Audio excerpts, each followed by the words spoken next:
Mesdames et messieurs, bonsoir, merci de votre fidélité et bienvenue dans Dites-moi tout docteur, votre émission de santé qui vous parvient tous les dimanches à partir de 14 heures. Nous recevons sur ce plateau M.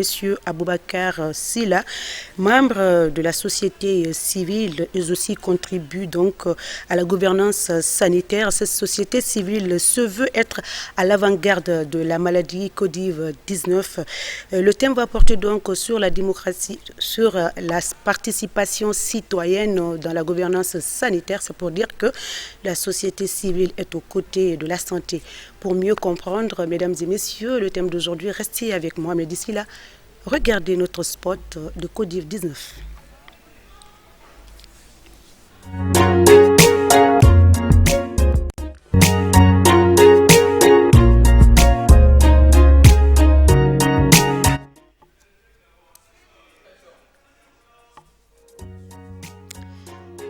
Mesdames et messieurs, encore une fois, bonsoir Monsieur Silla d'avoir accepté notre invitation. Vous êtes membre de la société civile, coordonnateur adjoint de DESICICI, démocratie sanitaire, implication citoyenne. Donc c'est la structure dont vous coordonnez, vous pilotez. Aujourd'hui, l'actualité oblige donc, nous allons parler de votre structure, l'implication dans la lutte contre le Covid-19. Alors, avant de parler de Covid-19, rappelez-nous un peu de votre structure, le concept, d'où c'est tiré et depuis quand vous êtes sur le terrain. Ok, merci vraiment. Je dis bonsoir à tous ceux qui nous suivent à partir de Coloma. Et moi, je suis Aboubacar Silla, comme vous l'avez dit. Je suis d'abord président de l'ONG Club des Amis du Monde. Et notre ONG est membre de DESICICI, entendez démocratie sanitaire et implication citoyenne. C'est une plateforme qui regroupe une centaine d'organisations nationales intervenant dans le secteur de la santé, la gouvernance, le suivi et l'accès. Et cette initiative est née d'une synergie de deux organisations. C'est la coalition des femmes leaders de Guinée, la COFEL. Ah oui, la COFEL. Et le RAM, c'est un réseau c'est un réseau d'organisations de la société civile basé à Ouagadougou. Ils ont initié ce projet pour voir comment est-ce que les sociétés civiles africaines peuvent, au lieu d'être des simples prestataires de services, de faire un peu le suivi de la gouvernance dans le secteur de la santé. C'est dans ce cadre, ce projet a été accepté par Backup Santé de la GIZ au Burkina. Ils ont financé ce projet. COFEL a eu le leadership de mener cette activité en Guinée. Et le Niger, Burkina et la Guinée. Alors vous êtes un réseau? Nous sommes un réseau sous-régional. Donc aujourd'hui, ce réseau est représenté dans les 38 districts sanitaires de notre pays. Très bien. Et regroupé au niveau des 8 régions également en termes de coordination régionale. Et au niveau national, on a une simple coordination qui coordonne les activités de l'ensemble des structures qui sont à la base. Donc cette initiative commence à prendre de l'élan, en ce sens qu'on a renforcé l'ensemble des capacités des organisations de la société civile, les différentes préfectures et les régionaux, pour qu'ils essaient un peu d'être un peu regardants dans les actes que nos administrateurs posent pour les citoyens dans les structures sanitaires.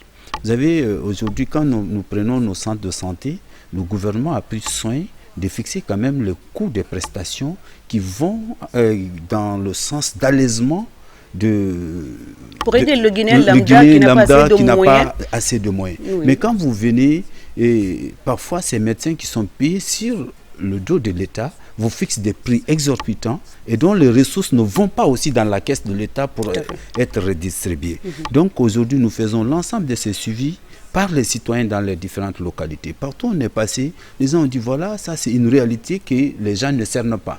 Parce que ça fait partie aussi de l'appauvrissement des citoyens. Tout à fait. Surtout que lorsque ce n'est pas payé, ou ça ne doit pas être payé et qu'on le fasse payer. C'est le cas par exemple des césariennes. Le président a pris un acte fort dans ce sens, mais malheureusement, quand vous venez dans les structures de santé, vous dites bon, il n'y a pas des intrants, ou bien après tout, la matrone qui est là qui vous demande le prix du savon, pendant qu'elle est payée sur le dos de cette même femme qui venait donner une vie. Donc c'est dans ce sens que Dès ici est né. Aujourd'hui, nous menons pas mal d'activités dans le sens de suivi des actes que posent nos décideurs dans le secteur de la santé dans notre pays. Alors, nous allons nous concentrer un tout petit peu sur l'actualité Covid-19 qui sévit à travers le monde, notamment la Guinée. Les cas confirmés s'accentuent, alors la liste s'allonge et ce n'est pas le souhait du Guinéen en général. Mais avant de poursuivre notre entretien, nous allons suivre le spot.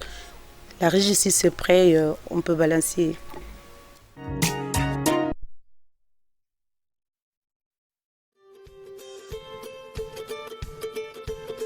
Qu'est-ce que le nouveau coronavirus? Lorsqu'ils sont observés au microscope, les nouveaux coronavirus sont caractérisés par une frange qui leur donne l'apparence d'une couronne solaire. Le nouveau coronavirus peut causer une pneumonie chez les personnes infectées. Les symptômes commencent par la fièvre, la fatigue et la toux sèche. Cela peut engendrer des difficultés à respirer et dans certains cas, la mort. Il n'existe actuellement aucun traitement spécifique contre ce virus. Comparé au virus de la grippe plus connu, le nouveau coronavirus a une période d'incubation particulièrement longue. Cela peut prendre jusqu'à 2 semaines avant qu'un patient ne montre des signes d'infection. Ce coronavirus se propage généralement par des gouttelettes dans l'air provenant d'éternuements ou de toux, en particulier lorsqu'un individu infecté est à proximité immédiate des autres. En sachant ça, il est important d'éviter tout contact rapproché avec les autres et d'éviter les endroits bondés pour ne pas être infecté.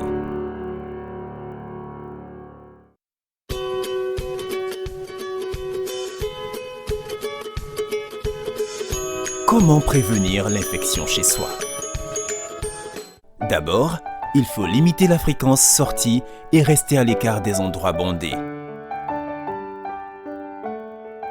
Si vous devez sortir, vous devez porter un masque pour éviter de respirer les particules contenant le virus. En rentrant chez vous, la première chose à faire est de vous laver les mains. Il faut les laver à l'eau et au savon pendant au moins 20 secondes. De plus, gardez votre maison propre. Ouvrez les fenêtres et désinfectez les surfaces à une heure fixe. Attention, votre système immunitaire est très important. Assurez-vous de dormir suffisamment, de manger sainement et de faire de l'exercice. Ces habitudes stimuleront votre système immunitaire et vous aideront si vous devez combattre le virus.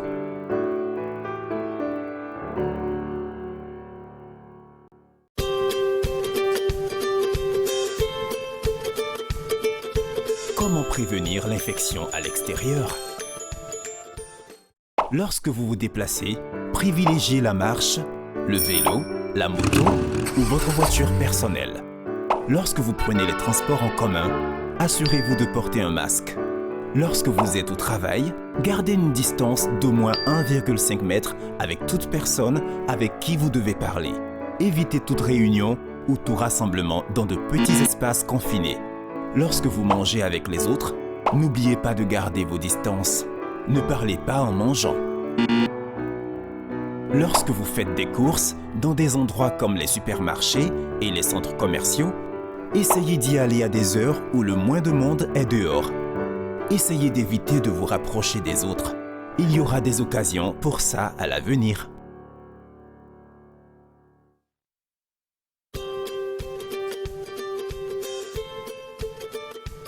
Que dois-je faire si je présente des symptômes d'infection? Si vous présentez des symptômes possibles tels que la toux ou la fièvre, ne paniquez pas. Comparons la pneumonie causée par le nouveau coronavirus à un rhume ou à une grippe. Un rhume est souvent attrapé par temps froid ou à cause de fatigue. Les symptômes du rhume courant comprennent le nez bouché, le nez qui coule et des éternuements. Les symptômes sur le corps entier sont généralement mineurs. Une grippe est causée par le virus de la grippe et peut entraîner une infection des voies respiratoires. En plus des problèmes des voies respiratoires supérieures, les personnes infectées peuvent également développer une pneumonie. Une grippe s'accompagne souvent de fièvre, de maux de tête, de fatigue musculaire et d'une perte d'appétit. Pour les personnes infectées par le nouveau coronavirus, les symptômes légers peuvent être la fièvre, la toux et des sueurs froides. Tandis que le symptôme le plus fort est la difficulté à respirer, entraînant parfois la mort. Si votre température corporelle dépasse 38 degrés et s'accompagne de toux ou d'autres symptômes, il est extrêmement important que vous vous rendiez à l'hôpital pour un contrôle, pour vous assurer que vous n'êtes pas infecté et que vous n'infecterez pas les autres.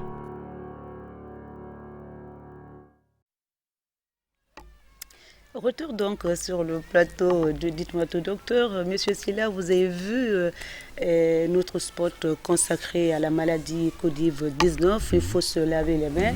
Alors, avec le savon et puis avec du gel hydroalcoolique également. Et la distance est respectée. Ça fait plus d'1 mètre entre nous.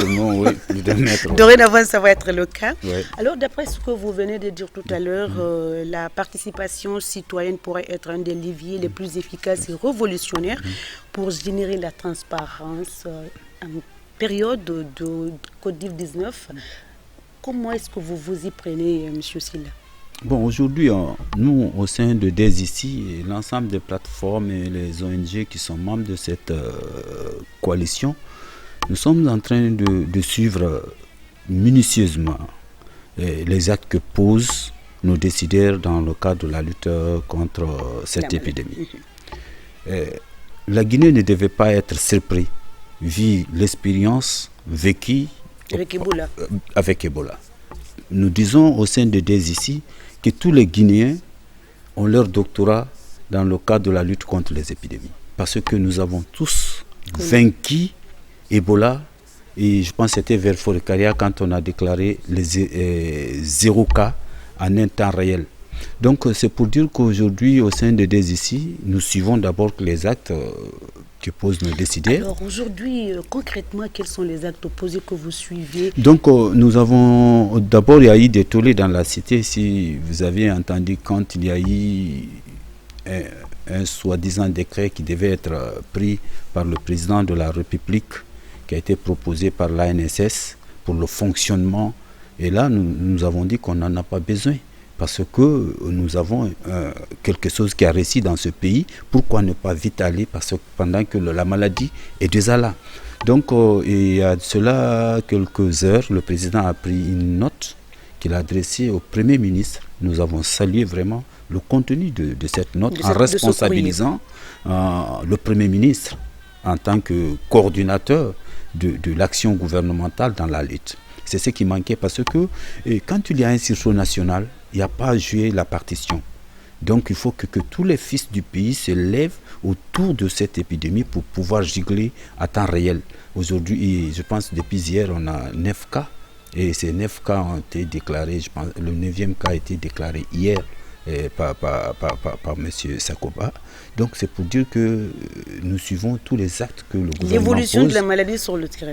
Sur le terrain. Donc ça c'est un point. Le deuxième point, le plus important, c'est aussi les ressources que le gouvernement va engager à lui dans la lutte. Parce qu'on s'est dit qu'au temps Ebola, il y a eu trop de ressources. Mais quand vous repartez aujourd'hui dans nos structures sanitaires, vous verrez peu de ces ressources aujourd'hui disponibles dans les structures de santé. C'est pourquoi, à un moment, on a demandé au président de la République de mobiliser plus de 5 et quelques milliards encore. Nous, on a dit, mais pourquoi, avec toutes les ressources qui ont été mobilisées au temps Ebola, on ne pouvait pas encore être comme si c'est un pays qui n'a pas qui vient de connaître une épidémie. Mais je pense qu'en Afrique, aujourd'hui, la Guinée ne devait pas être surprise d'une épidémie, vu parce que le président de la République avait dit que Ebola est une opportunité pour reconstruire notre système de santé. Tout à fait. Et s'il a mis les ressources, les partenaires ont mis les ressources, aujourd'hui la Guinée ne doit plus se plaindre autant par rapport à une épidémie qui, pour nous, les gens ne doivent pas aussi... Monsieur Sylla, en tant que structure, en tant que la société, en tant que société civile, est-ce que vous, qui observez, est-ce que l'État a mis sur place, est-ce que les structures,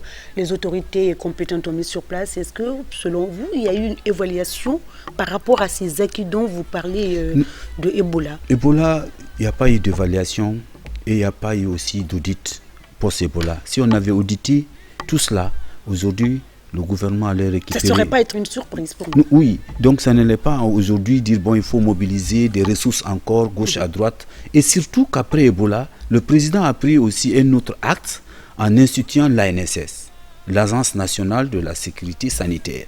Donc depuis lors, donc, pour nous, ce dispositif, en cas d'épidémie, peut être renforcé, proactif. Vous avez vu, non? Mais aujourd'hui, voilà, il faut encore proposer d'autres actes, mais le président a pris le devant. Il n'a même pas mis un décret. Il a dit que c'est un problème national. Il faut que l'ensemble des départements ministériels convergent vers l'épicentre. D'où est le problème? C'est qu'il faut qu'on conjugue un effort commun pour juguler la maladie. Ce n'est pas l'agence nationale de l'ANSS seule qui pourra juguler cette maladie. Donc aujourd'hui, le Premier ministre a une lourde responsabilité, mais tout cela, quand on a fait l'analyse, on trouve qu'il y a un biais dans cette lettre. On ne parle pas du ministère de la Santé. Moi, je pense qu'on ne peut pas faire une lutte en mettant le ministère de la Santé hors jeu. Hors jeu, parce qu'il est hors jeu. Parce que c'est l'ANSS, la primature. Donc, il faut quand même... C'est le rôle, en tout cas, de la société civile. On interpelle les autorités. Alors, est-ce qu'un plaidoyer a été élaboré dans ce sens? Oui, mais nous attendons, comme demain, je pense que le cabinet du ministère de la Santé doit se réunir et tabler autour de l'épidémie. Vous êtes conviés? On est informés. Parce que nous, en tant que société civile, et même au sein, je dis bien, ce que je dis souvent aux gens, au sein du gouvernement, il y a des acteurs de la société civile. Il y a des actes que les uns et les autres posent pour l'intérêt. Ils pensent que c'est bon pour les citoyens. Mais si d'autres ne peuvent pas réagir sur le sang, ils peuvent nous interpeller et dire, analysez cela, est-ce que c'est bon? Si ce n'est pas bon, nous, maintenant, nous allons demander au ministère de la Santé de s'impliquer davantage pour ne pas qu'il y ait des partitions. Est-ce que vos préoccupations sont tenues, en fait, on prend compte de vos préoccupations? Les plaidoyers que vous proposez, par exemple, au ministère de la Santé, tiennent compte de vos préoccupations? J'avoue, aujourd'hui, il y a des cadres, ce n'est pas pour les jeter des fleurs, parce que ce n'est pas de notre genre, mais il y a des bons cadres aujourd'hui au ministère de la Santé qu'il faut saluer. Les efforts, vraiment, ils sont en train de faire des choses très fabuleuses au sein du département de la santé. Donc, il s'agit maintenant de créer une bonne coordination en impliquant l'ensemble des directions dans cette lutte-là. Parce que quand vous constatez, vous observez vous-même, le ministère de la Santé aujourd'hui est en retraite. Voilà, donc Monsieur Sylla, on va parler de la structure dont vous coordonnez, par exemple... dès ici, est-ce que c'est seulement centré à Conakry en cette période de crise? Est-ce que vous êtes représenté à Conakry? Qu'est-ce que vous apportez à l'intérieur plutôt? Qu'est-ce que vous apportez concrètement à la population de l'intérieur? Donc aujourd'hui, comme je le disais, on vient de former l'ensemble de nos structures dans les 38 districts sanitaires du pays, et dans le cadre de la communication et la mobilisation sociale autour du Covid-19. Donc ça, c'est déjà quelque chose qui est déjà fait. Il y a de cela 20 jours. On a fini de former l'ensemble de nos démembrements.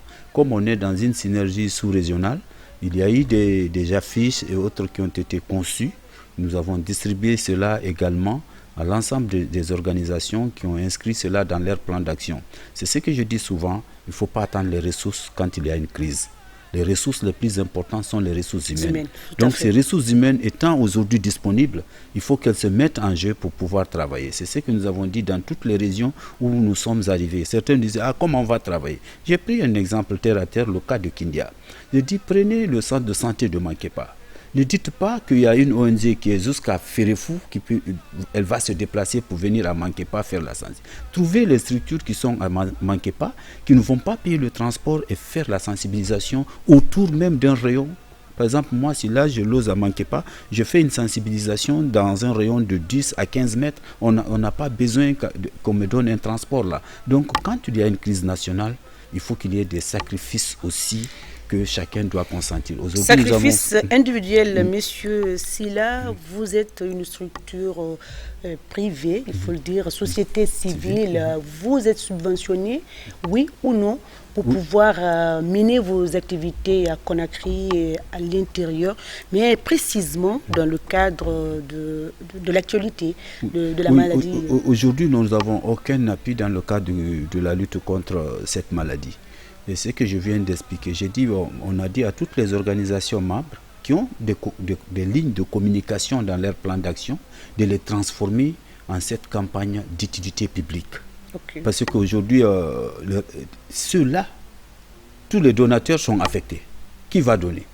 Donc c'est pourquoi nous avons dit aux Guinéens, il faut que chacun se lève. Quand il y a eu Ebola, presque c'était la Guinée, les 3 pays, Guinée, Sénégal, Sierra Leone, Libéria, qui ont été plus affectés. Le monde entier est venu au secours de ces 3 pays. Mais maintenant, ceux-là qui nous ont appuyés là sont aujourd'hui affectés. Et plus affectés que nous. Nous, on n'a que 9 cas. Il y a certains pays qui ont jusqu'à combien de cas. Donc, c'est pour dire aux Guinéens, il ne faut pas attendre. Il faut agir. Et agir là, il n'est pas dit que tout est argent. Ceux qui peuvent sensibiliser, ceux qui peuvent motiver, ils n'ont qu'à motiver tout le monde pour que tout le monde rentre dans le jeu et qu'on respecte aussi les décisions. La sensibilisation se déroule comment? D'abord, vous sensibilisez, vous informez, vous dénoncez, et puis vous faites les plaidoyers pour les autorités en charge, tutelle, notamment le ministère de la Santé. Alors, comment ça se passe, cette sensibilisation aujourd'hui? Nous avons regardé tout à l'heure les spots qui passent en boucle sur j'ai chaînes, radio. Vous procédez comment? À part les affiches dont vous avez fait à part les affiches, j'ai dit que nos ONG membres développent des activités de communication à la base. Donc, ces organisations ont inscrit dans leur plan d'action maintenant la sensibilisation pour le maintien de l'hygiène qu'on a connu au temps Ebola et les actuels... Porte en porte dans les structures de santé à Conakry. Dans les structures de santé, parce que nos ONG, j'ai dit, au-delà des ONG de santé, il y a les ONG de gouvernance. Chacun dans son secteur est en train de faire une activité de communication pour la lutte contre ce virus maudit-là. Voilà. Vous appelez, chacun donne en tout cas une connotation à ce virus, machin. Et puis, mais regardez, le vendredi passé, je pense que c'était la première fois. Oui, c'est vrai. Et ce dimanche aussi, c'est la première fois, moi, depuis que je suis né en Guinée, que je trouve que l'église est fermée et que le vendredi, les mosquées sont fermées. Et cela doit interpeller tout un chacun pour dire que oui, ça, c'est un problème national où chacun doit se lever. Parce qu'aujourd'hui, tous nos enfants sont gardés à la maison. Tout à fait. Voilà. Mais donc, l'État ne peut pas prendre de tels actes juste pour blaguer. C'est des actes qui peuvent vraiment sauver. L'État ne blague pas, il est au sérieux. Oui. Et c'est ça. Mais on va laisser les téléspectateurs. Mais d'ici là, aujourd'hui, le plaidoyer récent que vous voulez faire passer au sein du département. Oui. Donc, aujourd'hui, nous, ce que nous pouvons lancer en termes de plaidoyer, que l'ensemble, quand je prends la direction nationale des grandes endémies, la direction nationale de la santé communautaire qui a des relais, jusqu'à la base, chacun doit se donner les mains pour pouvoir juguler cette maladie. Il ne faut pas que certains se sentent frustrés ou qui sont à côté, mais ça, c'est un problème national. Que sous le leadership du ministre de la Santé et le Premier ministre qui a une note de confiance du président de la République, que chacun s'élève et qu'on amène tous les acteurs autour d'une table pour pouvoir juguler à temps réel cette maladie. D'accord. Juguler à temps réel cette maladie, donc le numéro c'est le 620 58 90 73 si vous voulez contribuer donc à cette émission du jour, le thème démocratie sanitaire, implication citoyenne, c'est le thème d'aujourd'hui. C'est vrai, certains voudraient qu'un médecin soit là pour nous rappeler ou pour nous dire l'évolution de la maladie sur le terrain, les cas confirmés et les cas suspects suspects et les cas contacts. Nous suivons quand même l'évolution de la maladie sur l'Internet, mais c'est vrai que c'est eux aussi. La société civile contribue, il se veut être à l'avant-garde de la maladie. Et puis, c'est pourquoi leur présence sur ce plateau. Donc, on dit la santé est transversale, donc ne soyez pas étonnés. On va prendre donc cet appel. C'est déjà parti. C'était le plaidoyer. Donc, on a un autre appel. Allô? Allô? Allô? Allô, oui. Bonsoir. Allô? Allô, bonjour. oui, bonsoir, monsieur. Bonjour. Oui, votre nom, d'où vous nous appelez? Allô? Allô, oui, nous vous écoutons. Bonjour, madame. Bonjour, monsieur. Votre nom, d'où vous nous appelez? Moi, c'est M. Souma Abdoulaye. Monsieur Abdoulaye, votre question? Je vous appelle de Kenya. Allô, parlez un peu plus fort. Bon, juste, c'est par rapport à cette maladie. Parce que moi, j'ai constaté beaucoup de choses dans le quartier. Monsieur Abdoulaye, on ne vous entend pas très bien par ici. La phase finale de la pneumonie et de l'asthme. Je ne sais pas, est-ce que cela est vrai? Parce que si cela est vrai, il y a beaucoup de personnes qui ont ces maladies-là dans notre pays. Malheureusement, ils ne sont pas fragiles à cette maladie. Monsieur Abdoulaye, si vous pouvez reprendre. Notre invité, Monsieur Silla, vous... Nous, je n'ai pas entendu ce qu'il a dit. Pas, même moi, personnellement, je n'ai pas... Allô? Allô? Allô? Allô? Allô? Oui, monsieur, bonsoir. Votre nom, d'où vous nous appelez?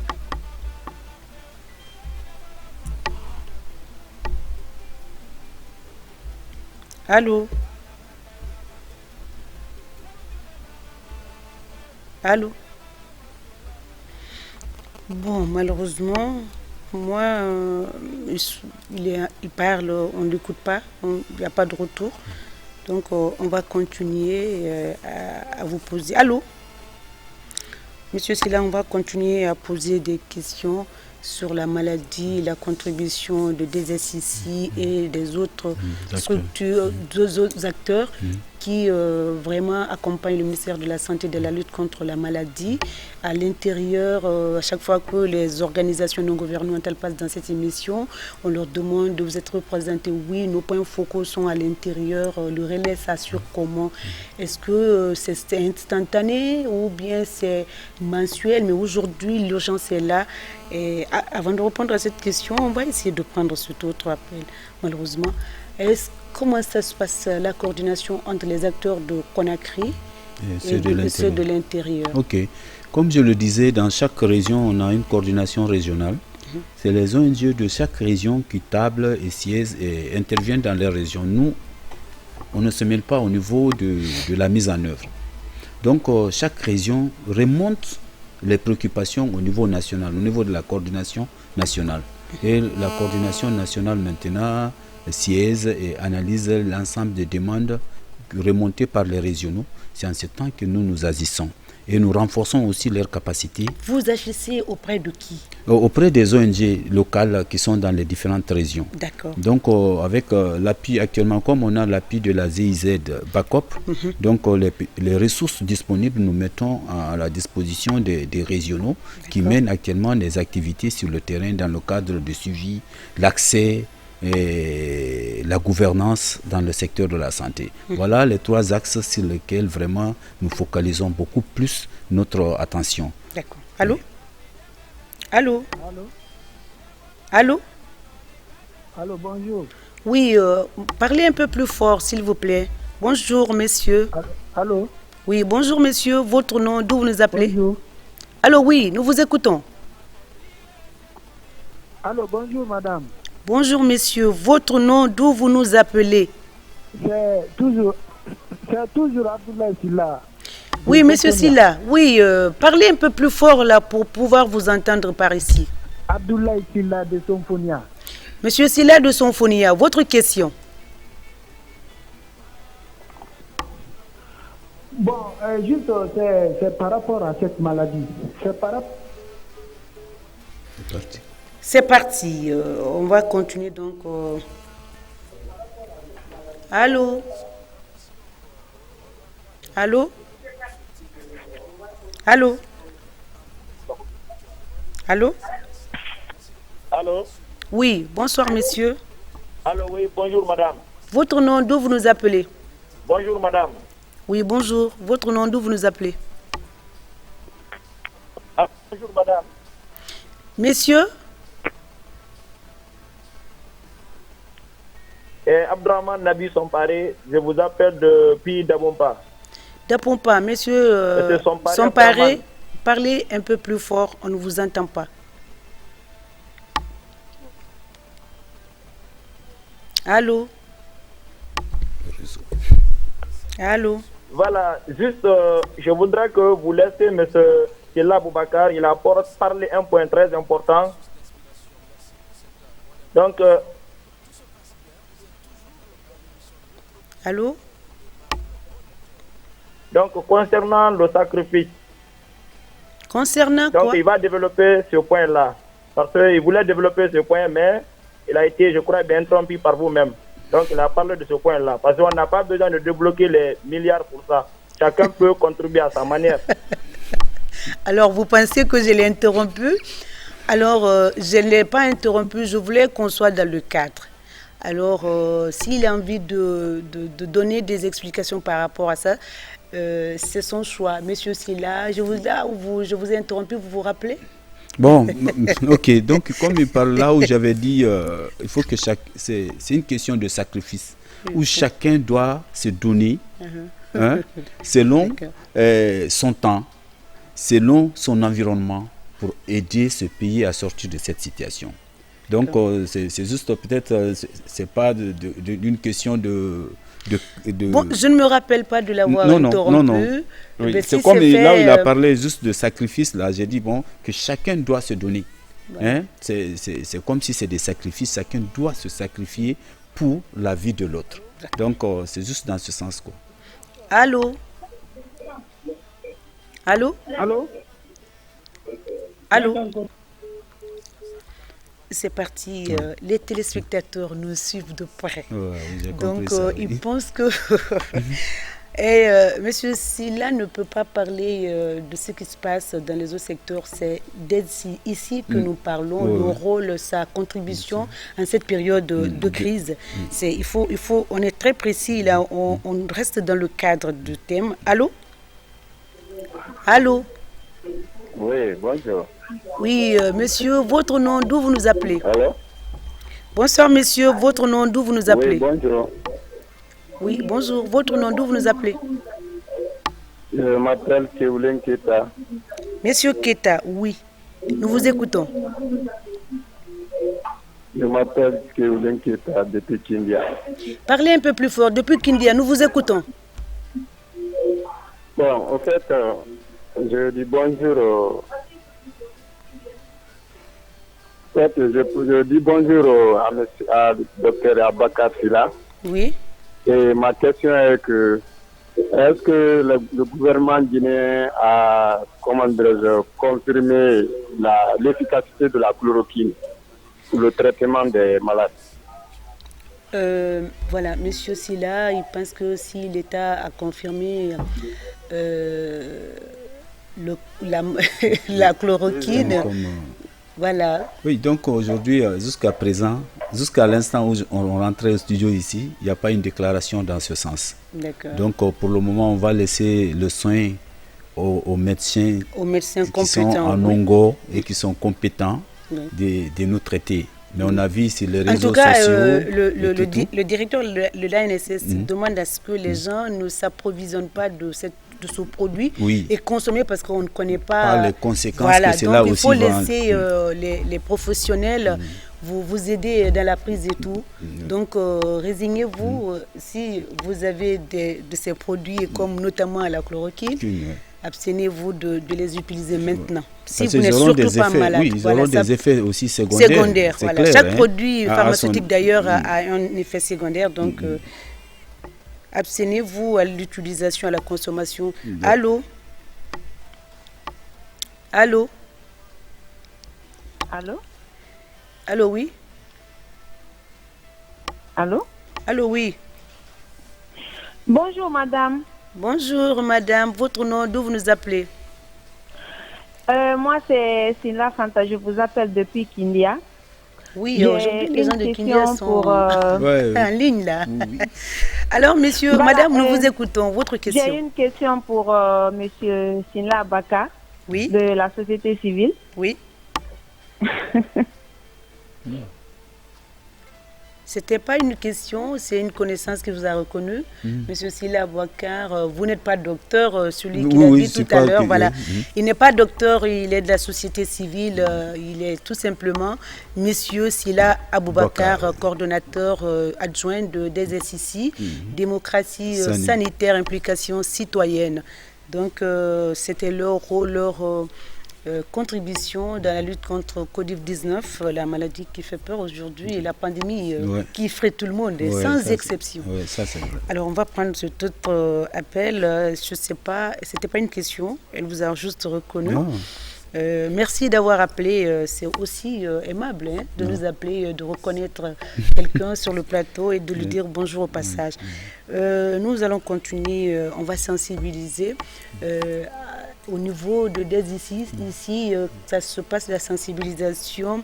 Est-ce que vous avez, comme vous l'avez dit, chacun doit agir à temps réel. Nous, aujourd'hui, c'est les savons, les kits qu'on a besoin devant les bureaux, en tout cas, certains points, comme devant les marchés, c'est des choses qu'on a ignorées.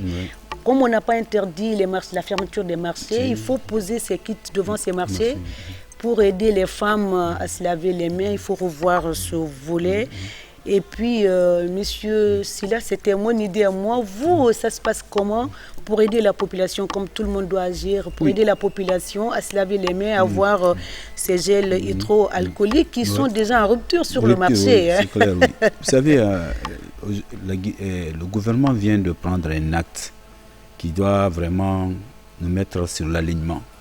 On n'était pas sur... Oui, on n'était pas alignés. Donc, ils ont pris un acte, ils ont pris des dispositions vraiment très adéquates qui vont nous aider. Tant au niveau des marchés, ils ont exigé que la rentrée de toutes les masques... les gares routières aussi, il ne faut pas oublier. Oui, les gares routières, déjà, ils ont pris des dispositions. C'est l'accompagnement qui reste. Je sais que dans ces 2 jours, ils vont prendre ces mesures-là. Non, pas le transport. Non, je parle des kits. Ils ont dit à la rentrée de tous les marchés de Parce qu'aujourd'hui, tout le monde pense au transport. Nous, ce n'est pas l'essentiel. On vient de prendre un certain nombre de dispositions. Entre autres, quand vous prenez, par exemple, les cérémonies de mariage et tout, ils n'ont pas dit non, mais ils ont exigé le nombre de personnes qui doivent participer. Donc, à la rentrée des marchés aussi, ils ont demandé à ce qu'on pose déjà les kits de lavage des mains à la rentrée de chaque marché.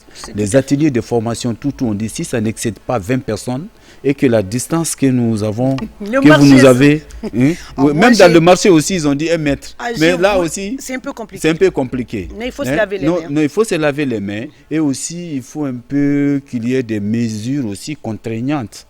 Voilà, il faut que la sécurité aussi soit là, mais qu'elle ne soit pas comme celle de l'Inde que nous voyons aujourd'hui. Sur les réseaux, non, c'est les réseaux. Et le Sénégal vers 23h aujourd'hui, 0h, il faut voir les policiers agir dans les rues, tout comme en Côte d'Ivoire. Oui, parce que nous avons nos mœurs aussi et tout à la main. Oui, donc ils ont pris certaines mesures. Si jamais cela est appliqué, je pense que ça peut aussi nous aider. Non, je dis si. Il faut tous, on peut construire le monde avec si. Si jamais c'est appliqué, je pense que vraiment on peut circonscrire la maladie. Surtout qu'aujourd'hui les frontières sont fermées. Ils ont toutes les frontières. Parce que jusqu'il y a 4 jours, le Mali n'avait aucun cas. Mais aujourd'hui, je pense qu'ils sont partis plus loin même. Oui, ils sont partis plus loin. Parce qu'on parle de 18 cas. Donc ils nous ont même dépassé 2 fois. Nous, on est à 9 cas. Dont un guéri selon les statistiques d'hier. Donc c'est pour dire que la Guinée, vu tout ce que nous avons vécu en 2016, au temps Ebola, nous pouvons vraiment circonscrire cette situation et plus vite nous allons reprendre le chemin de nos activités. Oui. Allô? Allô? Allô? Oui, alors? Allô, oui. Allô? C'est parti, on était donc sur les mesures, pratiques, les bonnes pratiques, lavage des mains régulier. On va continuer à prendre. Allô? Allô? Allô? Allô, oui, un peu plus fort, s'il vous plaît. Votre nom, d'où vous nous appelez? Oui, bonsoir. Bonsoir. Votre nom, d'où vous nous appelez? Allô? Nous, on continue, Monsieur Silla, de bonnes pratiques. Le Guinée était à un moment donné habitué à cela, mais dès après Ebola, on a abandonné et ça revient. Il faut donc saisir cette autre opportunité pour que cela soit revenir. Même entrer dans notre quotidien, quoi. Vous comprenez? Il le faut. Sinon, au temps Ebola, partout où vous partez, les gens avaient pris des bonnes pratiques. Donc, c'est ce que j'ai dit. Mais monsieur Silla, n'oubliez pas que ces bonnes pratiques, les kits, les savons, les javel et autres, demandent du budget. Oui. Donc, après la pandémie, qui doit assurer... Non, c'est que quand c'est une bonne pratique, chacun doit se l'approprier. Tout à fait. Ça devient comme si c'était une dépense quotidienne. Pour votre chacun. mari qui doit payer la popote le matin doit mettre le prix du savon dedans. D'accord. Et c'est aussi simple. Si, là, vous avez raison. Allô? Allô? Allô? Allô? Oui, bonsoir, monsieur. Bonjour, monsieur, madame. Vous allez bien? Votre nom, d'où vous nous appelez? Camara Sekouba, j'appelle depuis la France. Monsieur Camara Sekouba, depuis la France. Nous vous écoutons. Bonsoir. Monsieur Camara, parlez un peu plus fort pour pouvoir vous entendre parce que vous appelez loin. Allô? Allô? Allô, oui? Oui, nous vous écoutons. Votre question.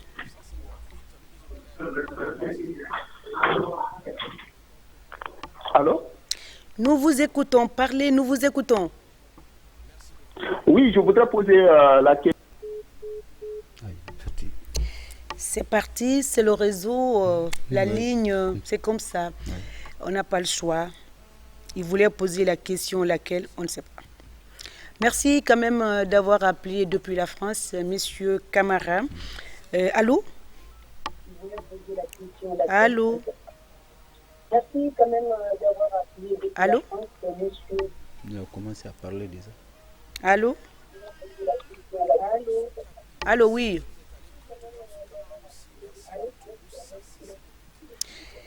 Apparemment, on a un souci de communication de ligne. On n'arrive pas à nous... Allô? Mais je vais quand même continuer à parler. Allô? Bon. Si la ligne ne passe pas, nous, on va sensibiliser. Nous, on est là. Oui. On va continuer à sensibiliser la population de Conakry, de l'intérieur. Alors, il faut la pyramide sanitaire qui a été mise en place lors de Ebola. Est-ce que vous, monsieur Silla, vous suivez le respect donc de cette pyramide sanitaire plus petite, juste dans nos CHU ici à Conakry? Oui, donc c'est ce que je disais à l'entame de cette émission. Et si vous prenez les directeurs communaux de santé, les DCS, et vous prenez les DPS, voilà vraiment des gens qui peuvent beaucoup nous aider dans les différentes structures sanitaires aujourd'hui, à zigler certains cas, vous comprenez? Donc je pense dans la note que le président a adressée au Premier ministre, je pense qu'il y a 44 portes d'entrée qui sont acclouées. Donc seuls ces DPS, les DCS et peuvent vraiment nous sécuriser ces coins. Et n'oubliez pas que nos frontières au Mali, vraiment les gens doivent veiller aussi si les rentrées et les sorties. Comme heureusement ils ont dit que tout est fermé, on va fermer nos frontières. En fait, le malheur de Guinéens, M. Silla, il faut le dire, lorsqu'on ferme les frontières officielles, il y en a qui profitent pour passer dans les couloirs. Oui, c'est les couloirs là, je pense le ministère, ils ont identifié 44, je pense, aux portes d'entrée.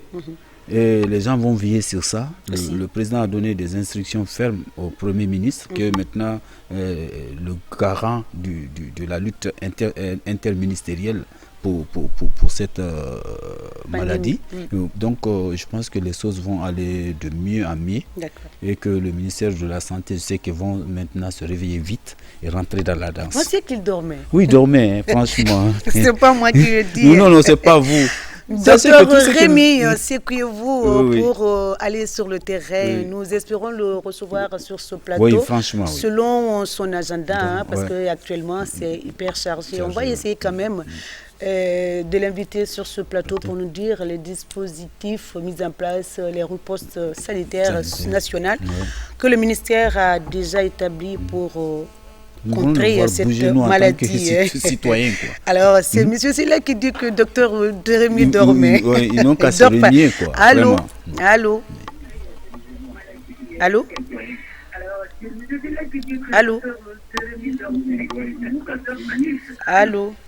allô? Allô? Oui, allô, madame, bonsoir. Oui, madame. Monsieur Silla, apparemment, aujourd'hui, la ligne, ça ne va pas du tout. Nous arrivons quand même à la fin de cette émission. Le plaidoyer, moi je veux un plaidoyer nouveau là pour docteur Rémi, pour le ministère de la Santé notamment. Oui, je sais que les gens, vous savez, le président avait fait un discours auquel il a interpellé le ministère de la Santé. Donc je pense que ça c'est un élément fort, parce qu'il dit au ministère, ils doivent assumer une bonne responsabilité pour régler cette maladie. Et on aurait appris qu'il y a une réunion d'urgence demain au ministère de la Santé. Nous aimerons que l'ensemble des directions que compose le ministère de la Santé s'élèvent et aident tous les dispositifs, tout en impliquant les citoyens. Parce que tout ce qu'on va faire sans les citoyens, eh bien, on va envoyer... Il le faut. Oui, parce que vous avez vu le cas Ebola. Quand on a pensé qu'on pouvait coordonner tout au niveau central, sans impliquer la base, vous avez vu, vite, la maladie a pris de l'élan. Donc nous les demandons humblement d'impliquer les citoyens dans cette lutte et de les rendre vraiment responsables. Parce que c'est les citoyens qui tombent malades. Donc s'ils ne sont pas responsables, s'ils ne se sentent pas concernés, ils feront pire aussi que Ebola. Donc on ne souhaite pas cela pour le pays, vu que les économies mondiales sont à terre maintenant. Parce que non, regardez, tous les avions sont à terre. Tout est cloué. Donc ce qui veut dire beaucoup de marchés sont fermés, beaucoup d'entreprises fermées. Donc il n'y a plus de production. Et quand il n'y a pas de production, ce qui veut dire l'économie est en train d'aller en chute libre. Donc par conséquent, et comme nous connaissons nos économies en Afrique, au Sud-Sahara, donc on doit se lever à temps réel pour limiter les dégâts. Et même le représentant des Nations Unies au compte de l'OMS, il a fait des alertes pour l'Afrique. Si jamais la maladie prend de l'ampleur en Afrique, c'est le chaos. Nous ne le souhaitons pas. Donc c'est le chaos. Donc c'est les responsables, les décideurs doivent se lever et sans complaisance lutter contre cette maladie. Et toute personne qui enfreindrait aux principes et valeurs, qu'on le mette sur les rails, parce que chacun doit agir pour sauver l'autre. Parce que c'est cette maladie, c'est son nom. Chacun doit agir pour sauver l'autre. Tout acte que vous posez doit vraiment, moi, me sauver. Oui. Donc, allô, on va voir si ça aussi ça passe. Malheureusement, ça ne passe pas. Monsieur Silla, vous pouvez continuer. Donc, que chacun... Allô? Bon, on n'a pas la chance.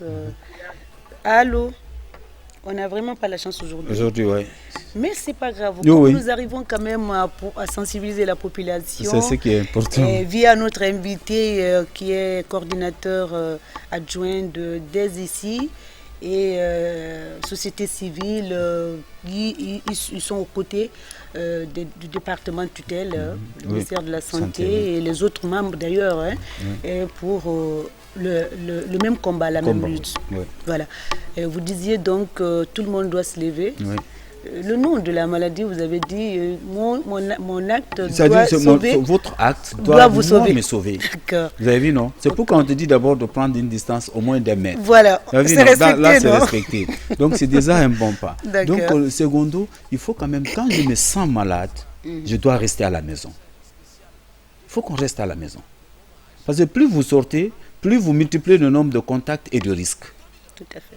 Donc, au moment venu, il faut quand même les gens, quel que soit ton rang social et ce que tu incarnes dans le pays, si tu es cisé entre griffes, victime, tu dois être confiné. Parce que quand on te met quelque part, tu sauves même ta famille. Tout à fait. En sauvant ta famille, tu sauves des milliers de familles. Parce que chaque membre de ta famille a une connaissance, a une relation. Donc, c'est une maladie à chaîne. Donc, une maladie à chaîne. Donc, ça, il faut vrai. quand même qu'on essaye de mettre fin au chaînon. On coupe les chaînons pour que la chaîne ne continue plus. Tout à fait. Donc, si j'avais à dire par rapport à cet aspect, c'est le plaidoyer là. Allô?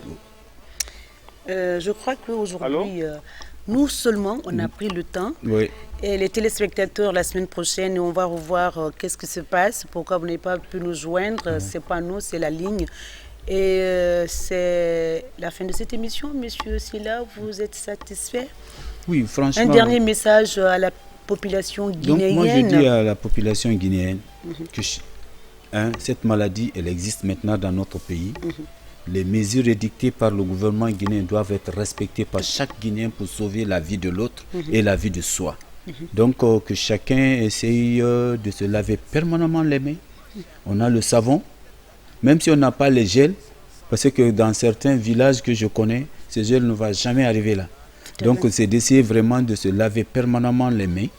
Et quand vous sentez que ça ne va pas, vraiment isolez-vous et allez directement au centre ou de poste de santé le plus proche pour essayer de voir qu'est-ce qui ne va pas à votre niveau. Mais n'essayez pas de contaminer indirectement et sans le savoir les autres et vos familles. Donc les mesures édictées peuvent sauver le pays.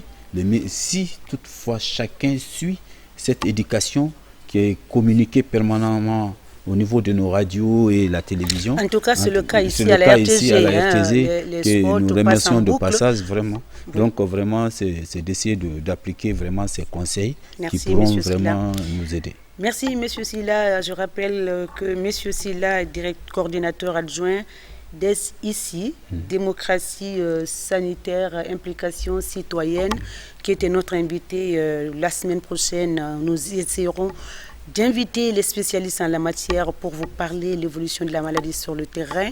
Merci à l'équipe technique qui concocte et qui réalise cette émission. Merci à tous qui suivent cette émission qu'on a créée à l'intérieur et à l'étranger. Et merci également prompt rétablissement à ceux qui sont malades, confinés, à ceux qui sont confinés à l'étranger, à New York, France, Italie, Belgique. Courage, nous prions Dieu pour que vraiment cette maladie soit vite circonscrite et que nous continuions à vaquer à nos occupations. On se retrouve la semaine prochaine pour parler encore peut-être de Covid-19 ici sur la télévision nationale dans cette même émission. Dites-moi tout, docteur. Merci et à très bientôt.